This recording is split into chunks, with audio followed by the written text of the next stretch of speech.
One of the things I love most about our church is that it's not about me.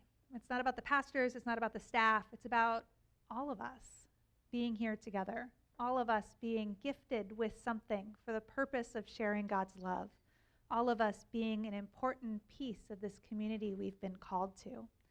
As we head into the fall months, though the weather might not agree, we are beginning our discernment process for who will serve in leadership in the coming year. Our church, the Presbyterian Church, functions as a democracy. Our leadership are those who we vote to care for us.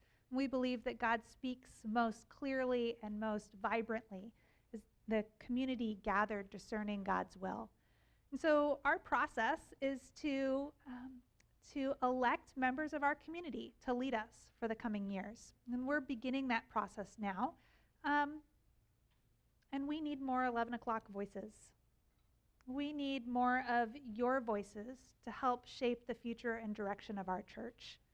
And I know that in this moment in time when the world feels so up in the air, taking on one more thing feels impossible. And I know sometimes the act of stepping into formal leadership can feel overwhelming.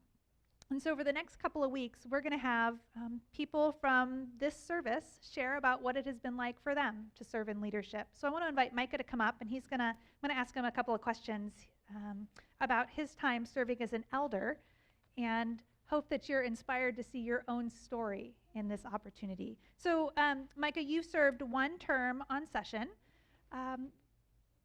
And session can be a little overwhelming to think about. What were some of your preconceptions going into it?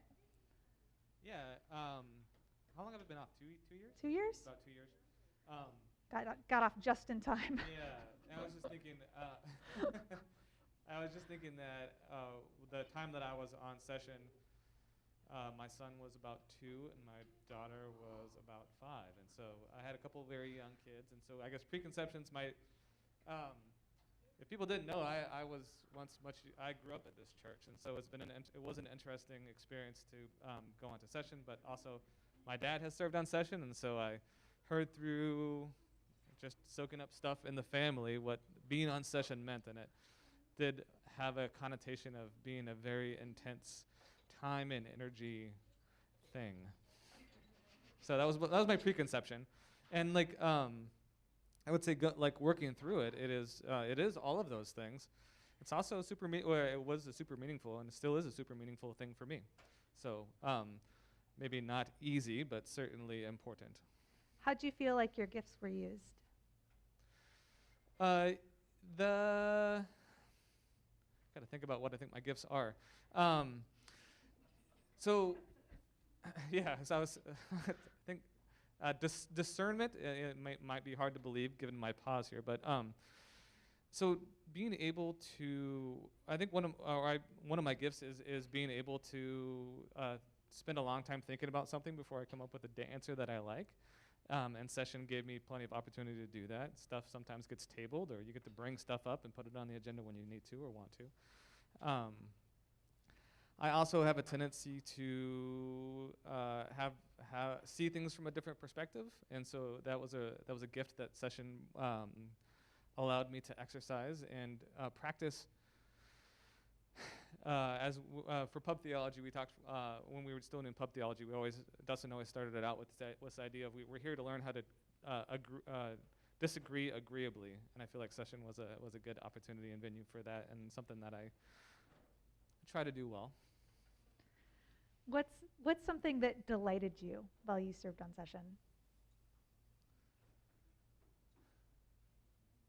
I think there are lots of different things to choose from. So I mean, two things, and I'm sure some people will probably feel like I might have got paid to say this.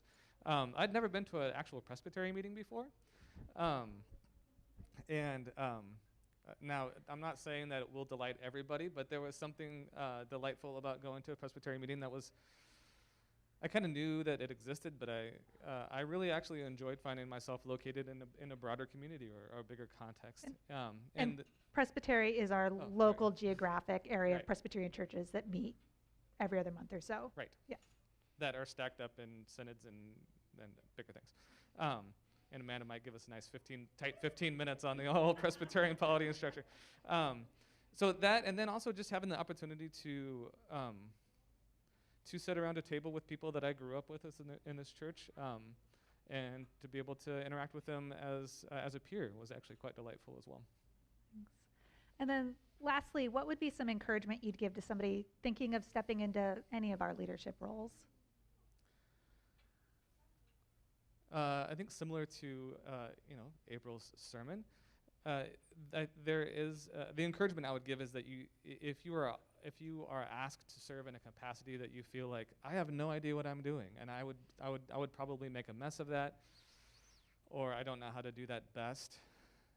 That is okay. Like, your job isn't to, as Ren said as well earlier, like, your job is not to do it all yourself. Your job is to think well and discern in the community with people, and to just bring yourself. I mean, if you bring yourself and who you are to whatever ministry you're asked into, it will turn out well. And not to get trapped in this idea of, well, I'm not an expert in that, or I don't know how to do that perfectly, or whatever. Thanks.